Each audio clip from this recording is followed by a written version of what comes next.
The Lagos State Commissioner of Police, Hakeem Odumosu, says police operatives fired tear gas canisters at hoodlums at the Lekki toll gate, the venue of the EndSARS memorial, and not protesters. Hi, welcome to What's Happening. These are the top 10 stories now.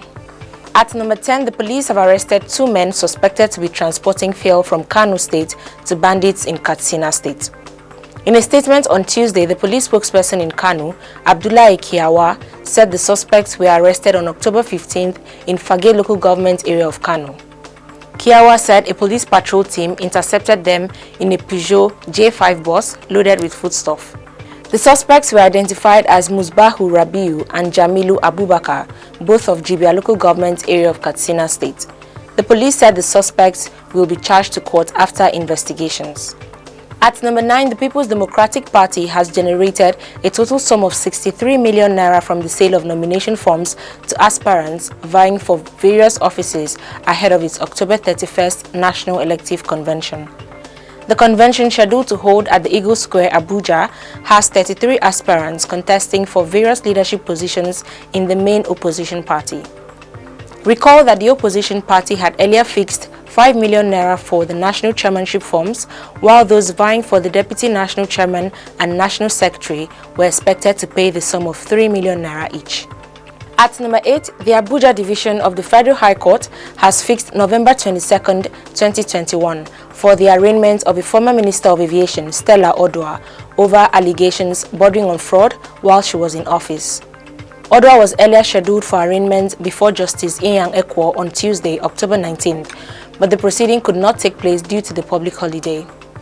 Justice Ekwo had on July 12th threatened to issue a warrant of arrest against the former minister if she failed to appear in court by the next adjourned date, that is October 19th. However, a check at the court on Wednesday revealed that the matter, though not on the case list, had been fixed for November 22nd and November 23rd for trial. At number 7, the federal government has insisted that protesters were not shot at Lekki Tollgate in Lagos State on October 20th, 2020.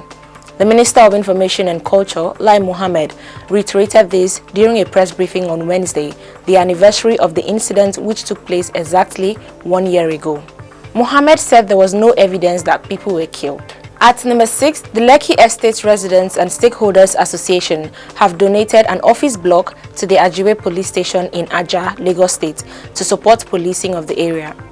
While inspecting the building on Wednesday ahead of its inauguration and handing over to the Nigeria Police Force, the president of the association, James Emadoye, said the project was 95% completed.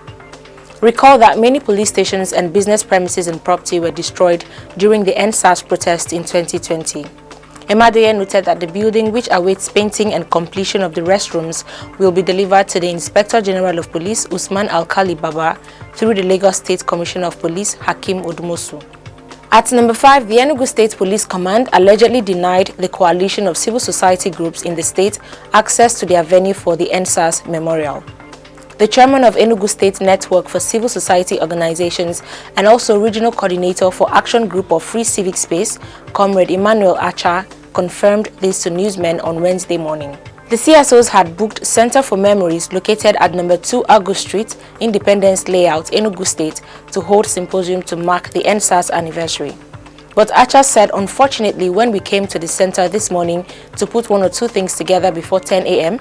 we scheduled for the event, the owner of the center told us we can't make use of the place again, that he was threatened by the police to seal the center if they allowed us to hold the event.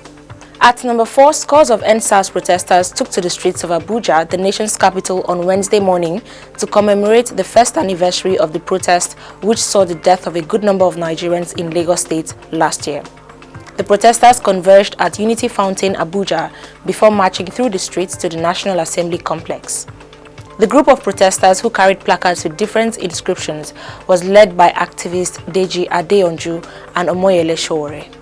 At number 3, South African Archbishop Desmond Tutu has died at the age of 90. His death was announced on Twitter by the Bishop of Johannesburg, Stephen Morio, on Wednesday. Part of Morio's tweet said, "Attention, the Anglican Diocese of Johannesburg receives now the sad news of the death of our dearest Archbishop, Desmond Tutu." Tutu was renowned for his work as an anti-apartheid and human rights activist. He was the Bishop of Johannesburg from 1985 to 1986 and then the Archbishop of Cape Town from 1986 to 1996. He was the first black African to hold both positions. Tutu was awarded the Nobel Peace Prize in 1984. At number 2, security operatives comprising the Nigeria Police, Department of State Services, Nigeria Security and Civil Defense Corps, Edo State Security Network occupied the Benin Museum Park, the venue for the one-year EndSARS Memorial in Benin, Edo State, as early as 7:30 a.m. on Wednesday. It was gathered that a clash between members of the civil society organization and the members of the local vigilante was averted along Ring Road, where the museum park is located in Benin. However, the atmosphere was reportedly peaceful as the combined security operatives were strategically positioned at major routes that lead to the park. Finally, at number 1, the Lagos State Commissioner of Police, Hakeem Odumosu, says police operatives fired tear gas canisters at hoodlums at the Lekki Tollgate, the venue of the EndSARS Memorial, and not protesters. Odumosu, who spoke to newsmen at the toll gate on Wednesday, stated that the EndSARS Memorial protesters had already left the location and that those who hung around were hoodlums with intentions to steal and cause destruction. He said this while explaining why operatives of the command fired tear gas canisters to disperse those at the toll gate. The police commissioner said the activists had informed us that their activity would start by 8 a.m. and last till 10 a.m. He also debunked claims that someone was stabbed to death at the protest. Always remember to wear your mask, wash your hands and stay safe. That's all for today. See you next time on What's Happening.